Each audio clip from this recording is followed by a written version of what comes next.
Hello and welcome to the Rural Doctors Programme. I'm Jerry Gannon. In this programme we focus on neurology. We'll talk to neurologist Dr. Peter Silbert to get an update on epilepsy and migraine. We'll also catch up with the MS Society of WA to get an overview of their services. But first up, we're joined by neurologist Dr. Arul Bala. He and Dr. Olga Ward spoke about the circumstances in which GPs should refer to a neurologist and any red flags to look out for. Arul, welcome to the program. Thanks very much for having me. Arul, lots of patients come into the GP expecting that their back pain or their headache's going to have something structural and that they're going to be fixable with one operation once. Could you run through the features of anything that might actually ring your alarm bells and say, you know, yes, this is the one that does need surgery? Yeah, it's very difficult, isn't it? Because it's such a common symptom. Axial neck pain and back pain affects most of us. And if you're not familiar, whether there's a radicular component with nerve compression, it's often hard to say. You might have shoulder pathology with referred pain or hip pathology, or it could be a peripheral nerve compression. And I think some reasonable guides are the history of the pain itself, and quite often pain that's been grumbling subacutely, so for weeks or months, would raise my suspicion. So in my history, I usually screen when I first see the patient for the duration of the pain and where it is. Some nasty features could be things that are keeping them up at night, and patients that have been on increasing levels of analgesics and they're not winning. And those patients need to be investigated early. The commoner other subgroups are the chronic pain patient, and we're all familiar with them, pain for years and years. I mean, that's unlikely to be infective or malignancy. I still think they need a workup, but not necessarily through a neurosurgeon and not necessarily in the early stages. What would you suggest for a workup in a general practice setting? My thoughts are, is the pain mechanical in nature? Is it sort of causing stiffness in the morning which improves as the day goes on? Is it more possibly discogenic, meaning sitting for long periods brings on the pain because the disc pressures are increased?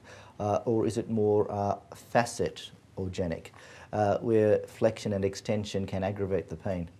Quite often on history, I think it's very difficult to differentiate because I think back pain or neck pain has multiple causalities, and it's not just one feature. So morning stiffness, of course, is a very common type of symptom.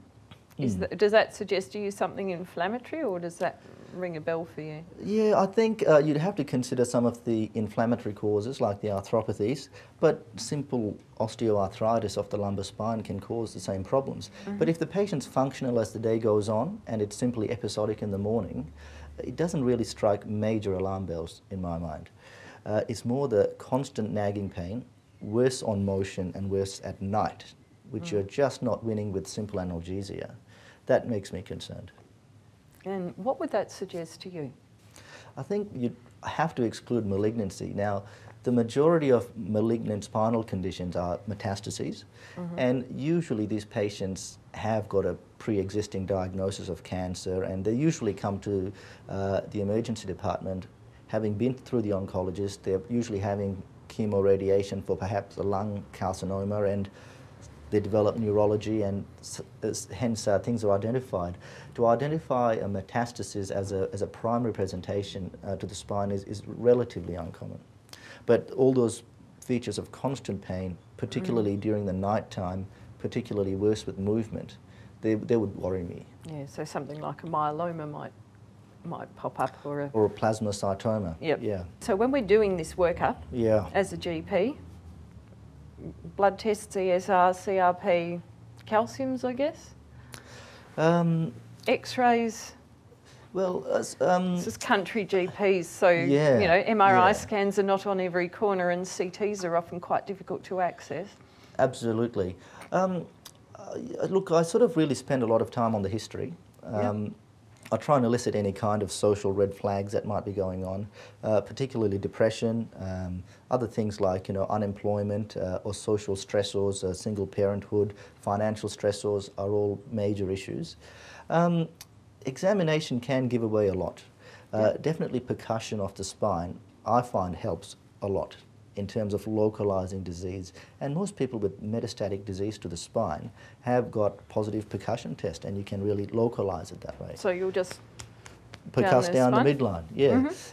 Quite often you're pretty busy in your practice. You can watch the patient get off the chair in the waiting room and walk into your room, and that gives you an indication of their proximal strength, their gait, and their coordination. I mean, you can go for a full neurological exam, but I think within 60 seconds you can easily elicit the reflexes and the power in the major muscle groups.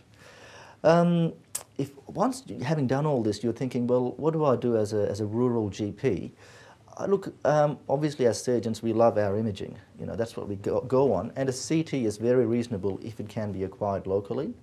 X-ray facilities are also useful, and X-ray will show you obvious things. It'll show you maybe a collapsed vertebrae from disease. It could show you a fracture, which would be obviously augmented by your history of trauma, particularly the older lady with a recent fall and an osteoporotic crush fracture. And it would show you deformities such as spondylolisthesis, which is now perhaps decompensating and starting to cause more trouble.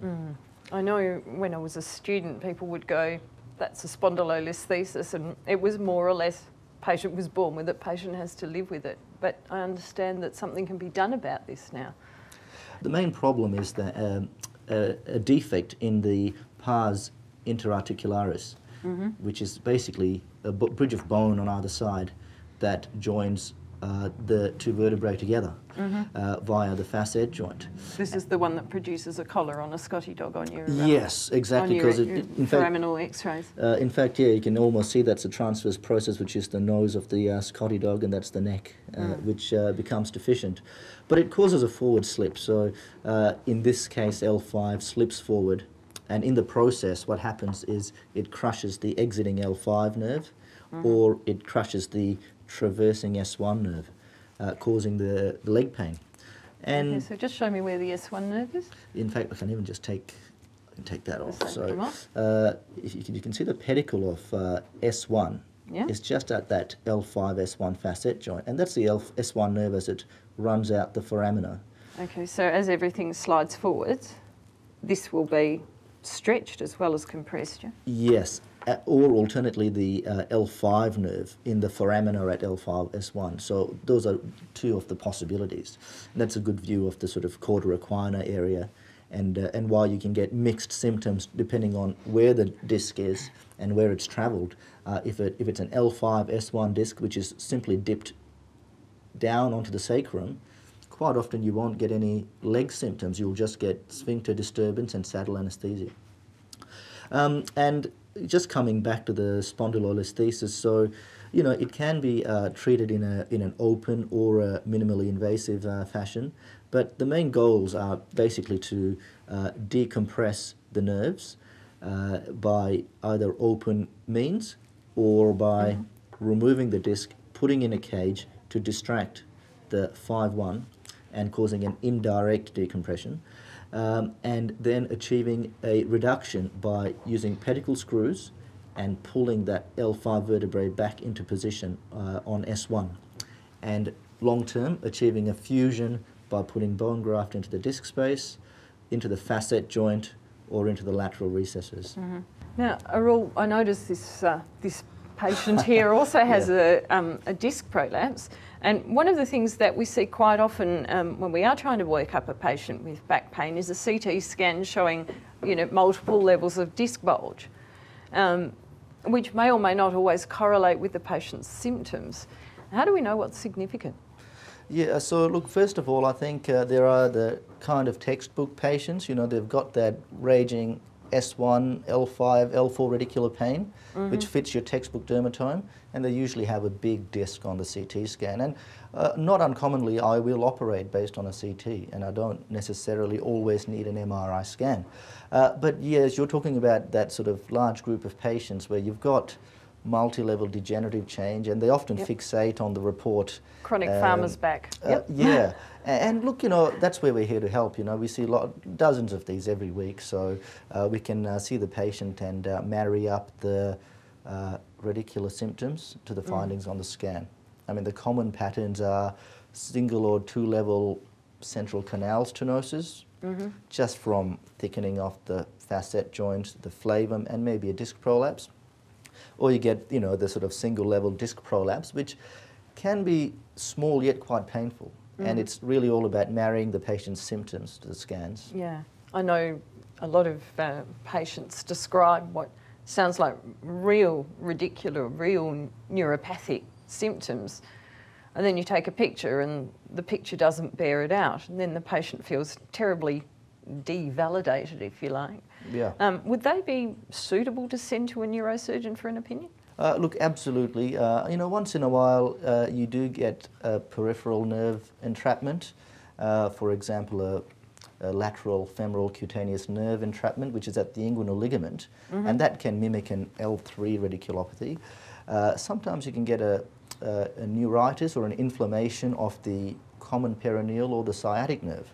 And that can mimic an L5 or S1 neuropathy. Sometimes the sciatic nerve, when it gets entrapped in the sciatic foramen on the way out of the pelvis, down the back hamstring region, it can get entrapped by the piriformis muscle, so-called piriformis syndrome, and an MRI can often show edema of the nerve, or even just palpating along the buttock where the nerve runs out elicits the tenderness. So there are some differentials. And other things, mostly neurological causes, transverse myelitis or even a form of Guillain-Barré, they can all in the early stages mimic a radiculopathy. Now, the other thing that comes into the GP, of course, is the patient who's had a first seizure, and whether or not that's from drug use or from first presentation of epilepsy or something. They're not displaying any localising signs. But you do the CT scan of their brain, as you do, and it shows up some kind of AV malformation or a little scar or a small mass that, the radiologist invariably describes as indeterminate mass.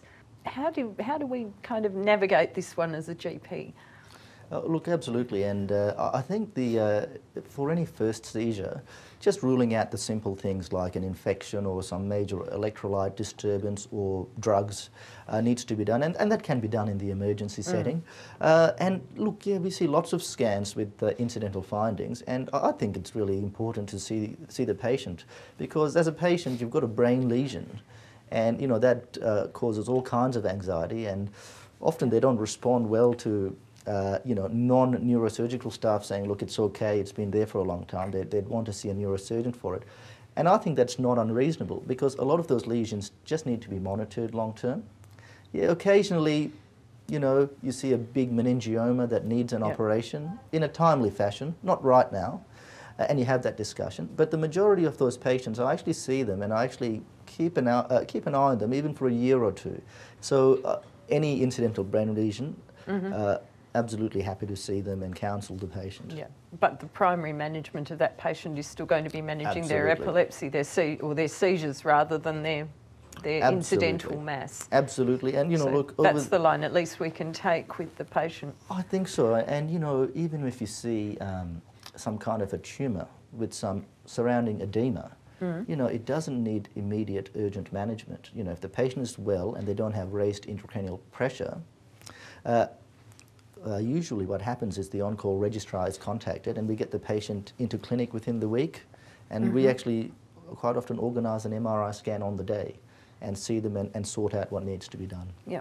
Now, it's sometimes quite difficult to get a patient into a public neurosurgery clinic, and I understand that, if they're a chronic back pain, they're probably going to have to wait.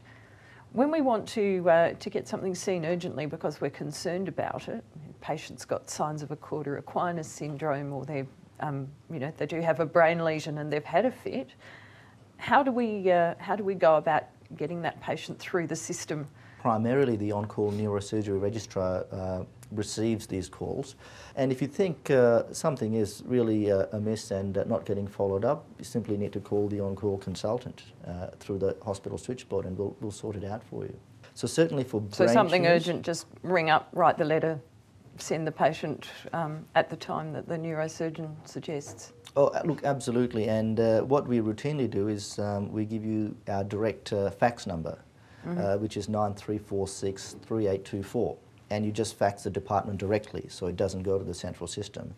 So all brain tumours, for example, are, I keep 2 clinic spots free every week to see them. So they're seen within the week with an MRI scan and, planned for timely surgery. Cauda equina, same story. Look, if there is a genuine clinical concern after talking to us, we coordinate through the emergency department to get the patient scanned and sorted. The MS Society of WA provide quite comprehensive support and resources for both people with MS and health professionals. We spoke to the CEO of MSWA, Marcus Stafford, about the services they provide and the importance of linking newly diagnosed patients into support services. Well, multiple sclerosis strikes people down in the prime of their lives on about a 3-to-1 ratio between women to men.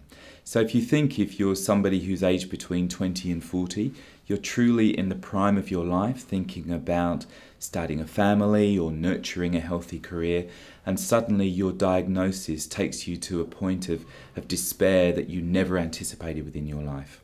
So hence the MS Society was born 40 years ago, and it started off with very humble origins to help people with MS so that they can work their way through this tortuous and often difficult journey.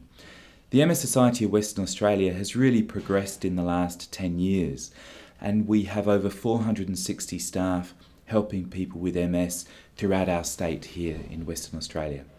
And those staff range from physiotherapists to nurses to occupational therapists and counsellors to care support workers helping people in their own homes, and the whole gambit from newly diagnosed right through to the very upper end of disability. But we don't underestimate our role that we play within Western Australia generally. We are just one part within this critical jigsaw, and therefore we link in to general practitioners throughout the state and through all the hospitals, including through the clinics. So it's really pleasing that now with our scale we're able to help people with MS both throughout the metro area of Perth, but also through Bunbury, Busselton, Geraldton, Esperance, up through Kalgoorlie, and we actually have both health professionals on the allied health side together with nursing going out to places like Katanning right the way through the wheat belt and talking to GPs and other people within rural and remote areas to help them link in with us so that equally we can then help folk with MS on their journey. Because it's never lost on us that MS can strike you anywhere. It doesn't just have to be if you're living in Karrinyup.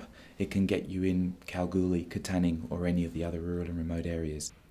So within our professional healthcare centres, we provide a range of services, including counselling for the newly diagnosed who are struggling with that diagnosis and coming to terms with their journey, and right the way through physiotherapy, occupational therapy, nursing, and all areas of allied health nowadays. And then up towards the upper end to help people with mobility aids or perhaps finding just the right match between remaining living in their own homes or high support accommodation. We have people with MS who are members of our organisation, and it doesn't matter if they're in far-flung remote Western Australia. The difficulty is about the accessibility of healthcare services, but being a member allows that person to be in telephone contact with our expert staff on an ongoing basis, sometimes on a daily basis, as they're trying to work through medications, treatments, attitudinal aspects of their condition, and so we can work with people irrespective of their location. On occasions we will say to folk who are in rural and remote areas, perhaps on farms or in distant areas, that it's time for them to make their way towards a metropolitan area, or be it in the country area, because they need to meet with their neurologist, they need to have MRIs, they need to have access to hospital facilities or those of the MS Society. So I absolutely understand that often within your professional career, you're working in a rural or a remote area and can sometimes feel a little bit isolated when dealing with your patients and people with MS. But I really encourage you to work with the MS Society every step of the way, because we're not just here to help people with MS, we're absolutely here to help you too, so that we can provide the best level of care possible for people with a very sincere disability.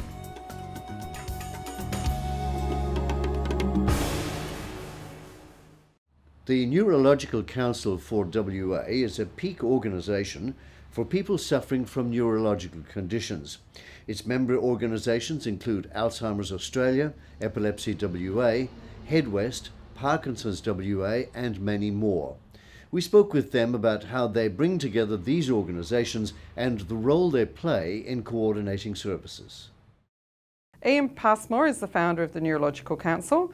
He developed the council as a platform for the small neurological organisations to have a voice out in the broader communities. So people affected by neurological trauma or affected by a neurological diagnosis, indirectly or directly within their families, see a need for information to get to people at the onset of their journeys.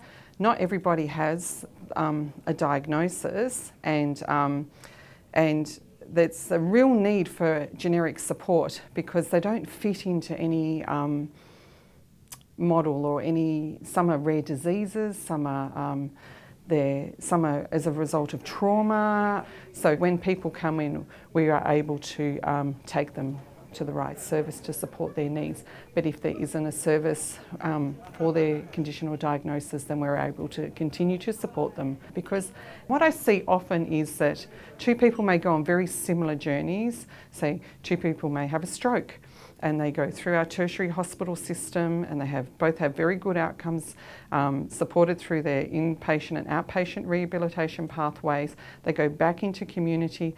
Some people go back and reinvent themselves, get to know the new them and live a happy and healthy life within their community. And then the person alongside them goes back and becomes depressed, isolated and ends up with a whole lot of comorbidities, a whole lot of other different illnesses and ailments that they have to deal with. And you think, why is that? How does that happen in our day and age where we have access to so much information? Is it's people's ability to communicate their needs, understand what they need. People don't know what they don't know, and they don't know what they need to know. So somebody really needs to know or needs to be able to find out for them. So having a generic model, I believe, is absolutely necessary to give equity and accessibility to everyone in WA's communities living with a neurological condition or recovering from a neurological trauma. Our focus is not on the diagnosis, it's on the client's needs. So the impact of their condition on their life. And it's wraparound care. So we have a multidisciplinary team. So it's a whole team approach because it's not just dependent on one person or one organisation. It's about working together as a community in collaboration to build a big safety net so that we know that if we aren't the organisation that's going to help guide these people through the rest of their life with the best outcome that they can achieve, that the other organisations that are out there, and really giving a strong voice to those small organisations and then making sure that they connect up with those people, because I hear a lot of general themes, and I have this lived experience myself. You know, when I recovered from my aneurysm, all the doctors were like, "Yeehaw, look at this girl, this is fantastic, she's going to go off and she's going to have a great life." Well, it took me 2 years to recover clinically and finish my rehabilitation, probably 4 years to get my confidence back and really understand my changes and my needs and the new me, and 7 years to get back to full-time meaningful work. And having a master's degree, I really, you know, my self-worth was based on the work that I did. So it's, and I wish I'd had a support group. I really wish I'd had somebody who'd been through a similar experience to me just to talk to about the fears that I had of, is my aneurysm going to blow up if I get a headache? Do I need to go to a hospital? And having those conversations with my family. My children were terrified for years that, and my husband, if I didn't answer my phone, oh my God, you know, what's happened to her? So it took a long time for us to get the information that we needed to be calm and just enjoy life. And Could have done that a lot sooner, but clinical care was amazing. I have an incredible GP. I'm incredibly blessed. I have a great pharmacist and so on. And I often see these themes on Facebook and in social media that, you know, I've lived with this condition for 3 years, 10 years, 20 years, and oh my God, they'll come in here and they'll cry and they'll hug us and they're just like, thank God for you, thank God for this organisation. We have offices in the Great Southern, Midwest and Southwest. So we have support teams down there with neurological nurses and care advisors, and these are people that live in the community, so they understand the community challenges and the community issues. And they're also visiting people in their homes, so they have a really good organic focus on what their environmental influences are on achieving their healthy outcomes. They also know the services within those communities as well, so the local GPs, allied health, physio, and et cetera, et cetera. So you have access to our service there, but I would highly recommend, you know, contacting the main office in Perth and so that we can build a relationship with you to understand what information and needs, what your needs are, so that we can get that to you. And then see if any of our offices are close by where they can help with patient support and help align with your continuum of care, so that we can get the best outcomes for people living in those remote areas. Also, a lot of people have to travel back to Perth to the tertiary hospitals for their appointments, and maybe we could organise for them to come in and see us and meet us, and we could spend some quality time with them where we could talk about, you know, interpreting the clinical information in different ways. So if they're overwhelmed, maybe a situational depression, they're quite depressed and focused on what they can't do, we try to get them to a point where they can focus on what they can do and get to know the new them and go out and explore their communities so they can find their passions and new interests that are also going to contribute to them feeling better and having fun. I mean, really, we all want to live happy, healthy lives and have fun.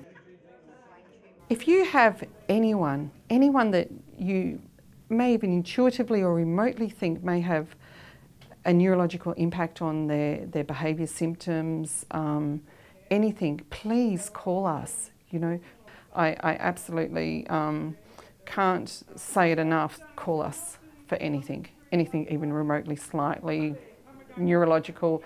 And if it's not, we don't just let those people go. We make sure that we help direct them to the right path too. So if it doesn't fit under umbrella, you know, we just make that umbrella a little bit bigger.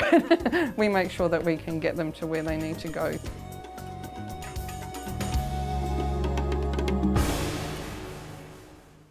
Well, finally for this programme, we managed to nab neurologist Dr. Peter Silbert to ask him some questions about some common neurological conditions. Peter, thanks so much for joining us today. Pleasure. Can I start with epilepsy? What is the role of the GP, or what should a GP's response be to a first fit in a patient who's never fitted before?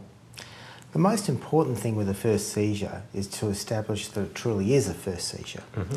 So we did a study many years ago where we looked at the first 50 patients referred to the first seizure clinic at Royal Perth, and 25% of those actually were not epilepsy. So the most important thing is to establish that it was an epileptic seizure as opposed to an episode of convulsive syncope, where someone will faint, often in the upright position, and then have convulsive movements. But you can distinguish them often in terms of what the patient feels and then what's observed. So in terms of what the patient feels, if they have convulsive syncope, they often have those feelings of cerebral hypoperfusion, so lack of blood supply to the brain. They'll get a warm feeling, they'll see their vision go dim and perhaps tunnel in, they'll start to feel like, oh, I'm going to faint, and then they lose awareness. So when you take that history, you know the history is really just that of convulsive syncope. Afterwards, when they're recovering from a fainting type episode, even though they've been observed to convulse by the observers, they'll say quite often that they can hear before they can respond, that it feels like they're in a dreamlike state. And the reason for the difference of convulsive syncope to seizure, because in a seizure afterwards they're quite confused for several minutes or even 10 minutes or 15 minutes, is that when you have a seizure, you've had an electrical discharge go through the hemispheres of the brain and they're frazzled, as opposed to convulsive syncope, where what's happened is they've dropped their blood pressure, there's lack of blood supply to the brain, and as soon as that blood supply is restored, they're thinking clearly and functioning well. So you often have to make that clinical decision as to whether it is a faint or a fit. If you're satisfied that it is likely to be an epileptic seizure, then what's the role of the GP there, and what steps do they need to take? I think the role of the GP is partly education. The patient is very scared, concerned. You've got to consider safety issues. So once they've had a seizure, they can't be driving for a period of time. There are some safety issues around the house perhaps. If they've got a young baby, they shouldn't be bathing the baby alone. We should tell people they shouldn't swim alone, and all those sort of safety precautions with a seizure. But really what they do need is appropriate investigation and to see someone about, do they need treatment, what is the cause of it. In terms of investigation, pretty well everyone needs cranial imaging. The reason is that if you're older, in an older age group, you want to make sure that they don't have a cerebral lesion like a tumour or a stroke. If they're younger, this event has huge implications, and you want to really appropriately investigate them to make sure it's not a tumour, it's not a stroke. Perhaps they've got scarring on the brain, which has been the substrate for the seizure. And when it comes to investigation for epilepsy, really MRI is the appropriate investigation. If someone has a CT scan, we're pretty well always going to follow that up with an MR. Perhaps if the patient's very old, or older, not just very old, has had a previous stroke, you might suffice with a CT, but pretty well always in younger patients, middle-aged patients, an MRI is most appropriate. Sometimes we do blood tests. There are rare things. Someone may have a low blood sugar level, someone may have an electrolyte abnormality, but a lot of those investigations are going to be guided by whether the patient has other medical conditions. If you're not sure if it's seizure or syncope, sometimes you'll do other cardiac investigations, so you might do Holter monitors, echocardiograms, really guided by what the history sounds like. So again, it comes back to a really good history is going to help you choose the right investigation. Yeah, very much history, not too much information from examination in this stage. Sometimes there might be some clues on clinical examination that tell you it's likely to be a certain epilepsy syndrome, but that's really rare, and then appropriate investigations. And then a lot of those people ultimately are going to end up on medications for controlling their epilepsy. After a first seizure, probably most won't. Right. So if someone's had a first seizure event, we pay a lot of attention to whether it's provoked. So if it's brought on by sleep deprivation, alcohol excess, stimulant drugs, obviously you should be avoiding that. There are some other drugs that we commonly use, pethidine, tramadol, mirtazapine, that quite commonly lower seizure threshold. So there are things you should avoid as the first line of management. If something's brought on the seizure, don't do that activity again, and it's less likely to. But even if someone's had an unprovoked first seizure, it's a rough estimate, but let's say if someone's had an unprovoked first seizure during sleep, or they've had an unprovoked first seizure during the day, their risk of a further seizure in the next 2 years is perhaps 40%. So they're actually more likely not to have another seizure than they are to have one. Right. And of that 40% risk, 80% of the risk is in the next 6 months. And that leads into driving. So when someone's had a first seizure event, we recommend, or they're advised, which is a legal requirement, they don't drive a motor vehicle for a 6-month period. For those who do end up on medications, what are the first line agents that you would recommend? And for those people who don't seem to be controlled, are there other agents you can bring in tandem, or is it mostly about appropriately titrating dose? How do you use those drugs? Yeah. If someone sees you and they've had a first seizure, but they've got a history of simple partial seizures, or what we used to call auras, or complex partial seizures before, and then they have a generalised tonic-clonic seizure, that's going to influence your decision and you'll start them on treatment. So in terms of what drug we use, it depends if it's focal epilepsy or generalised epilepsy. So generalised epilepsy is where their EEG shows 3 Hertz spike and wave, or generalised spike and wave, and they may have a history of absence type seizures, but you really need an EEG to show it's generalised. They may have a history of morning myoclonus, so we all get myoclonus when we're going to sleep at night. We give a little jerk, or if we're falling asleep in a lecture. But if they have that in the morning, and particularly in the morning before their seizure, that's a good clue to generalised epilepsy. For generalised epilepsy, the two drugs that are most effective are sodium valproate and lamotrigine. And often when I'm talking to the patient about the drugs, we'll talk about the side effects of the drugs as much as the efficacy. So for sodium valproate, the big three side effects are appetite stimulation and weight gain, particularly in women, thinning of the hair, particularly if they've got sort of a lightish brownish hair, and a tremor at high doses. And then for women, you've also got to consider that sodium valproate is really quite teratogenic. It does cause fetal abnormalities. All the drugs do to a degree, but sodium valproate is probably the most teratogenic. Lamotrigine is a little less effective in generalised epilepsy, but it doesn't have those side effects. I mean, it can cause rash in some people, but otherwise it tends to be an uplifting drug. People feel better on it.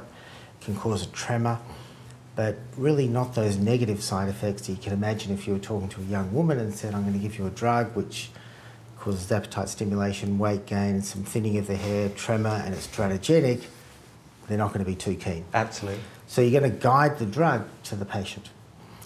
And you sometimes have to have a little bit of give and take on that. There's no doubt for some of the generalised epilepsy syndromes like juvenile myoclonic epilepsy, where they have morning myoclonus, generalised seizures, often brought on by sleep deprivation, alcohol consumption and being premenstrual, sodium valproate is the most effective drug. So you have to work with the patient a little bit on how to take that. And I think, you know, that sort of highlights in the young group why you've got to be very careful, is it focal or is it generalised epilepsy? That's quite in contrast to the older age group. I mean, people pretty well never present at the age of 50 or 60 years with generalised epilepsy. Those people have focal epilepsy, and we have a different way to approach the drugs. So I've mentioned the side effects of sodium valproate. For carbamazepine, about 1 in 20 people get a rash. Patients who have Han Chinese origin, which is not only Chinese people, you see it in other Asian groups, they may have a certain HLA type, B1502, which you can test for.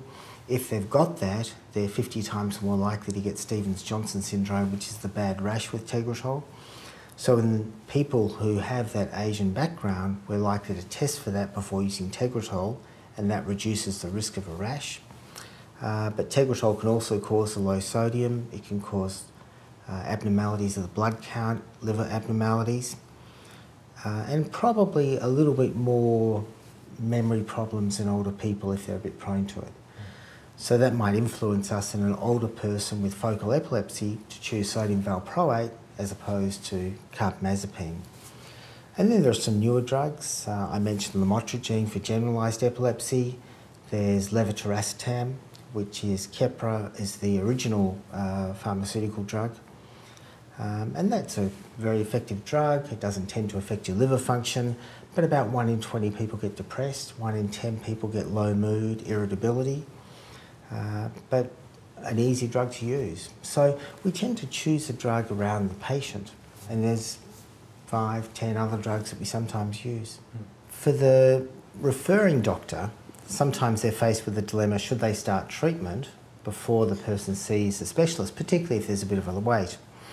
I think in the older person who has a first seizure, where you're very sure about the diagnosis, if it's a singular event, the guideline probably is that the specialist is not going to treat them anyway. Sometimes in the period waiting to see the specialist, they declare themselves because they have the second seizure. So in that case, it's very reasonable to start treatment. And really in an older person, it's going to be most likely focal epilepsy, and your choice of drugs is the carbamazepine, sodium valproate, levetiracetam. They're really the 3 most likely we're going to use in that group. You may be influenced also by drug interactions. So carbamazepine has certain drug interactions because it increases metabolism through the liver enzymes. That may influence you away from carbamazepine towards sodium valproate, which doesn't have those interactions, or towards levetiracetam. What about how often do young people with epilepsy need to be reviewed as a matter of course as they grow up? Once you've seen someone and you've started them on treatment, so perhaps I'm talking about the person who's diagnosed in their late teenage years or 20s, we actually have something that guides us now, because the motor vehicle guidelines are such that we have to complete a driving form with health clearance every 12 months, the M107A, and I find that quite a good prompt, actually. So I'll see patients, talk to them about the diagnosis, establish the diagnosis, send in the M107A, and you know they're going to want to return to driving at 6 months. You'll see them just before, complete the form and go through things again, and then that form needs to be completed yearly. There are certain guidelines, I guess, I give patients if they have a recurrent seizure. I think it's good for them to return to see their specialist because of the implications. If it's something very obvious, like they miss their tablets for 2-3 days, well, that's very simple education. But if they're taking their tablets and they have a recurrent seizure, we really should be aiming for people to be seizure-free nowadays. I mean, to accept that patients have seizures 2-3 times a year, that's okay, they just don't drive. We've got drugs. I mean, there may be patients that you work towards and you accept that level of seizure occurrence, but in the great majority, we aim for seizure freedom. If the patient has seizures, therefore, if they decide they want to come off their medications, they certainly should see us and discuss that. It's always a good discussion. What are the risks of coming off medications? The risk for someone who doesn't drive may be very low. They're not going to be swimming and having an incident. Probably the biggest risk to discuss is SUDEP, or sudden unexpected death in epilepsy. And I actually get that discussion out with patients at the first consultation. So you sit down and you talk to patients about, well, this drug has all these side effects. And I say, but patients can die during seizures. And a phrase I quite often use now is, look at John Travolta's son who died of SUDEP. Most people know about that event. It makes it quite an easy entry into the discussion of death due to seizures. It's a rare occurrence in most well-controlled patients. So if you're well-controlled with epilepsy, having seizures very, very infrequently every few years, if that, your risk of a SUDEP is probably 1 in 3,000 patient years. If you're having a generalised tonic-clonic seizure every month, your risk of a SUDEP is probably 1 in 100 patient years. So it's something quantifiable, and it's relevant because if someone comes off medications when they're controlled, they accept that SUDEP risk of 1 in 3,000 patient years. This might be a slightly naive question, but is there permanent brain injury as a result of recurrent epileptic seizure? No, it's a really good question, and patients often ask that. I think the patient's carers or the people who observe the seizure often ask it because it's such a scary or unpleasant thing that they've observed with someone having a seizure. If someone just has a single seizure event, then there's not usually brain damage associated unless it's prolonged. So if someone has a prolonged seizure, they go into status epilepticus where the seizures are continuing. That's actually one of the reasons you don't paralyse a patient who has epilepsy and needs to be intubated. Because if you paralyse them, you lose the message the patient's still having a seizure. They can continue to have focal seizures during the period of transfer, and there's a metabolic imbalance or hypoxic metabolic imbalance at that site where the continual neuronal activity is occurring in an anaerobic ischemic environment, and you end up with a scar. But for general terms, a seizure where someone has generalised tonic-clonic seizure, they convulse for 2-3 minutes, they may go a little bit cyanosed, that's not associated with brain damage. What about epilepsy and pregnancy? It's a really important area now that we recognise that some drugs are associated with greater levels of fetal abnormality if women take them during pregnancy. When you see a young woman, you actually consider the choice of drug in terms of if she gets pregnant, is that going to be a medication she can continue through pregnancy? And that's actually the first question. One of the things I tell patients is that I want to see you if you have recurrent seizures and we don't know why they've occurred, or 12 months before a planned pregnancy. And the reason for that is that there may be some patients who can come off their medications for a planned pregnancy. That is, if the patient can accept that they're not going to drive a motor vehicle for a period of time, if they can accept the risks in terms of SUDEP or injury, and if they can accept the inconvenience of an occasional seizure, it gives them the advantage of actually having a pregnancy and the baby in utero not being exposed to drugs. Now, there are some women with conditions like juvenile myoclonic epilepsy of Janz, which is a generalised epilepsy, where you tend to accept they probably do need to be on treatment. But again, that's something to be discussed on a case-by-case basis, carefully with the mother and the father, with a planned pregnancy going to occur. If you look at the safety of drugs, probably the drug that's attracted the most publicity recently is sodium valproate. If you look at sodium valproate in pregnancy, there probably is a dose effect, that if you take more than 1100 milligrams compared to if you take 800 milligrams, but 800 milligrams is still not safe during pregnancy. And for mothers who take greater than 1100 milligrams, the risk of fetal abnormality is probably about 11 to 13%, which is really quite significant. Recent studies show that mothers who take valproate during pregnancy, their babies have an IQ that's probably 10 points lower than if the mothers took other drugs like lamotrigine. So we really need to consider it very carefully and plan ahead before the pregnancy. If you look at the safest drug during pregnancy, it's carbamazepine. It's been used for many years, but pre-pregnancy discussions are important. Patients should be on folate 5 milligrams before conception. They should have a high-resolution ultrasound done in the second trimester. Carbamazepine is associated with spina bifida primarily, but that can be identified by screening. So whatever drug the person's on has to be really carefully discussed with the patient. There are some drugs that are much less safe, like sodium valproate. There are other drugs that are relatively more safe, like lamotrigine in generalised epilepsy or carbamazepine in focal epilepsy. Peter, can I move on to migraine? The classic migraine is reasonably easy to identify, but a lot of people refer to migraine in circumstances where it's not. In particular, headache with nausea. People seem to associate those things and throw out the term migraine. How do we differentiate? How do you identify a true migraine? Migraine has definitions according to International Headache Society criteria, but really generally migraine is a headache which has a throbbing quality. Now, patients will often say the headache's constant, but it throbs when you strain, cough, sneeze. It needs to be associated with nausea, plus or minus vomiting, photophobia, so intolerance of noise, intolerance of light. But really, as you point out, patients with a severe muscle contraction headache don't like loud noise, avoid bright lights, they can feel queasy from their medications. So sometimes it can be quite a hard distinction. Probably the other way to look at that is when you see someone with headaches, you should actually ask them the question, they'll call it a migraine perhaps if it's severe, but a good question to ask is how many different types of headaches do you get?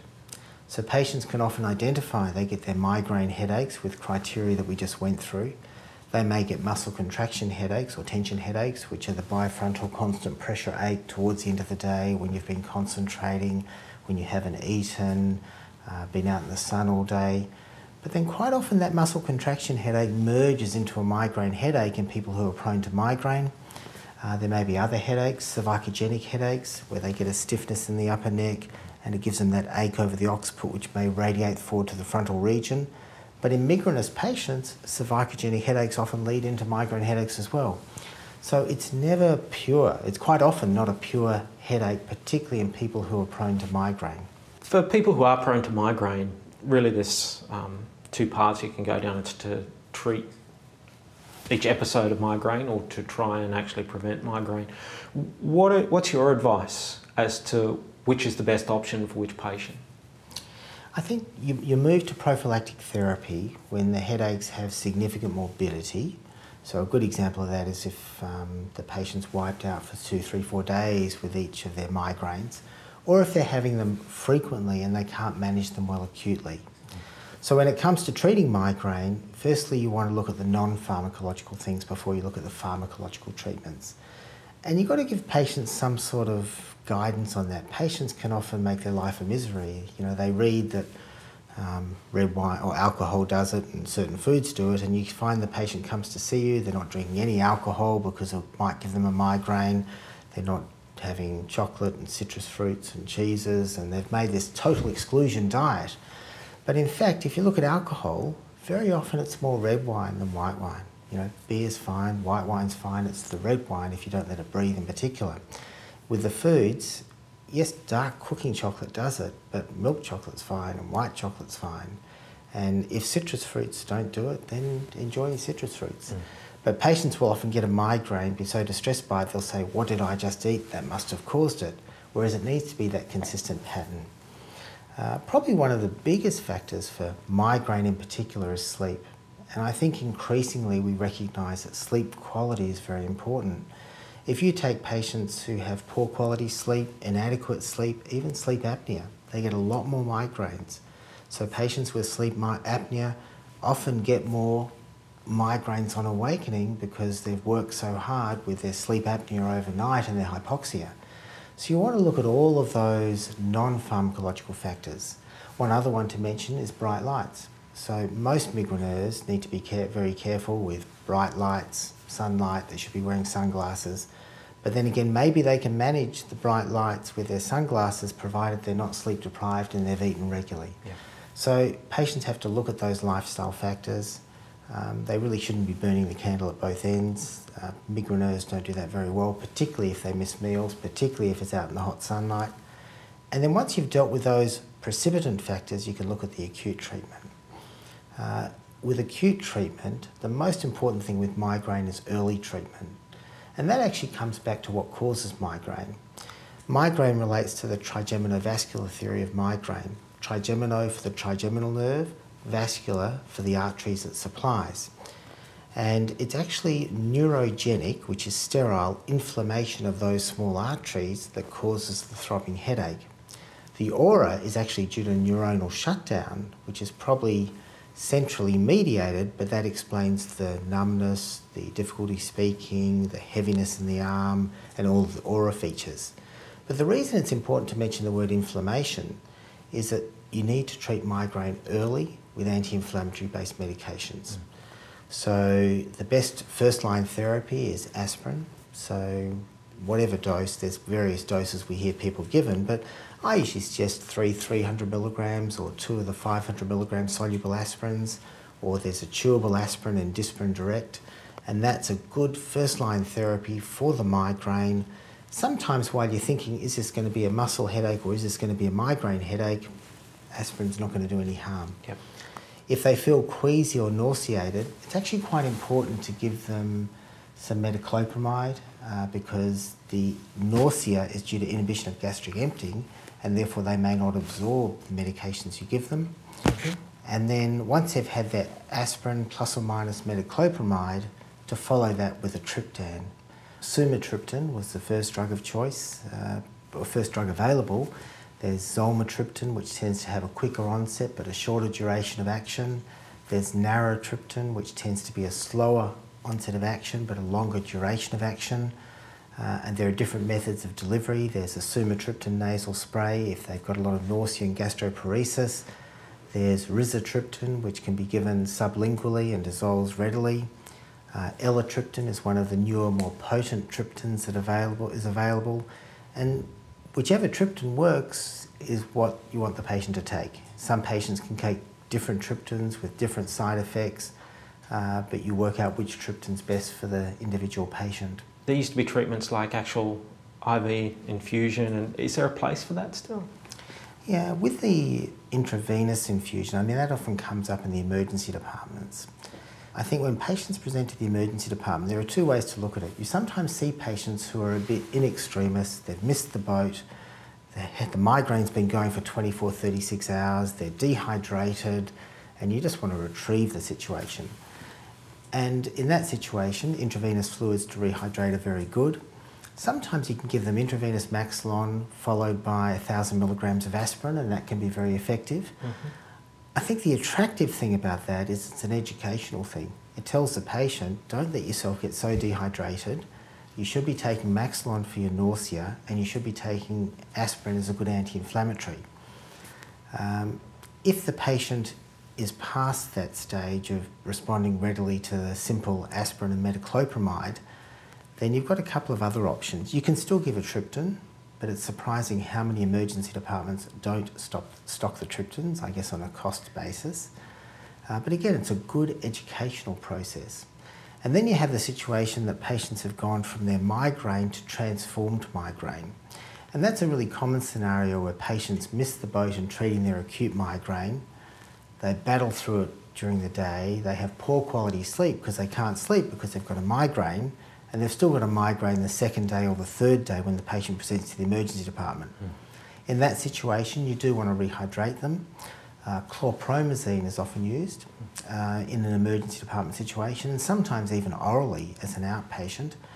But you give the patient 25 or sometimes even 50 milligrams of intravenous chlorpromazine depending on their size. The dose varies. Some people say use 12.5 to 25 milligrams intravenously. Some people say 0.7 milligrams per kilogram. But effectively what the chlorpromazine does is it knocks them flat, they have a deep sleep, and they theoretically awaken without the migraine. The good thing is you've treated it. The bad thing is you've taught the patient, when you get a really bad migraine, come to my emergency department and I'll fix it. So you should be talking to patients about salvage therapy. And salvage therapy is what they should be doing themselves at home. I think pethidine is very much a path to disaster in the management of migraine. The problem with pethidine is patients develop this pharmacological response where nothing else works until they get their pethidine. It's an easy thing to do because it's quick and the patient moves, but it's a good trick to avoid. If you need to give something intramuscularly, promethazine can be useful, but again, you don't want to teach the patient that when you've got a bad migraine, come to me, I'll give you an injection, I'll fix it. So I'll often talk to patients about salvage therapy, try the aspirin and metoclopramide, followed by the triptan, plus or minus repeat the triptan at 1 hour. And then if you've got to battle through the day, you can take an occasional anti-inflammatory like ibuprofen, 400 or 800 milligrams. But the most important thing is they must sleep well that night. So their salvage therapy, instead of going to the doctor and having pethidine or some other injectable, their salvage therapy is to take promethazine 10 or 25 milligrams and make sure you sleep, or even amitriptyline 25 or 50 milligrams and make sure you sleep that night and you don't move the next day into a transformed migraine. That night's sleep is important. Yeah, quality of sleep is very important as restful restorative. And if you look at kids with migraine will often have a vomit, have a sleep and wake up without it. That doesn't work so well in adults, but I think the principle of good quality, restful restorative sleep is still very important. So what about prevention? There's a lot of preventative medications available.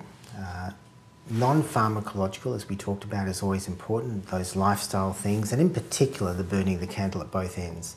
Most patients with migraine will tell you that they get into trouble when they start pushing the sleep deprivation. So a typical one is busy, lots of work to do, a bit more caffeine, not sleeping so much, shortening your sleep period, getting a migraine and getting into trouble. They actually need to learn from that experience and avoid it.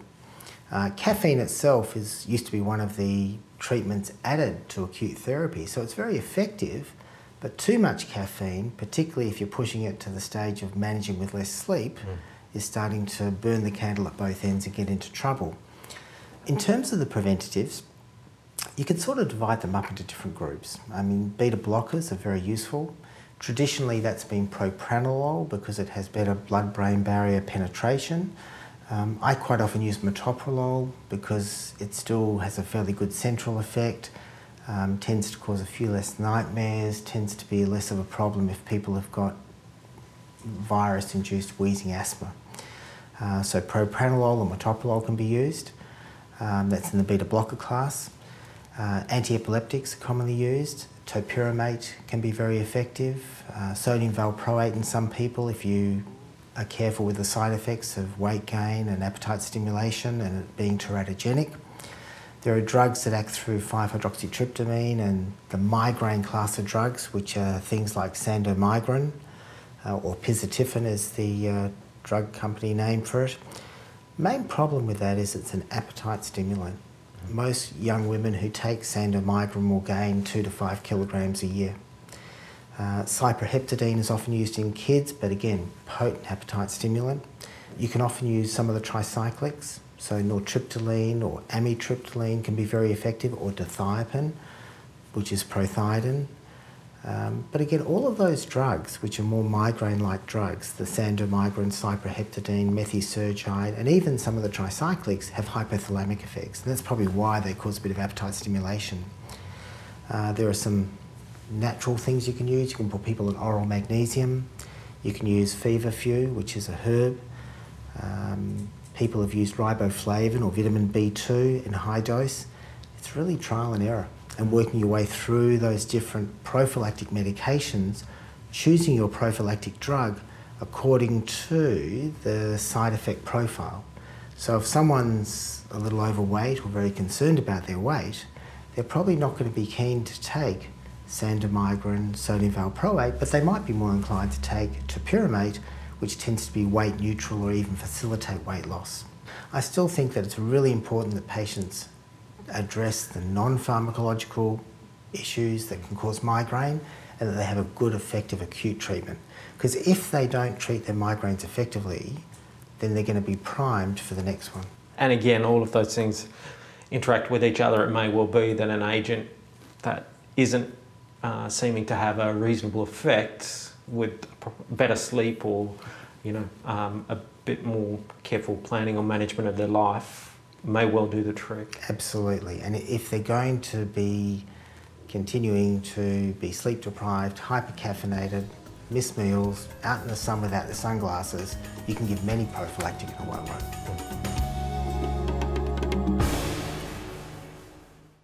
Well, that's it for this broadcast. Thanks once again to all of our guests for their time and expertise.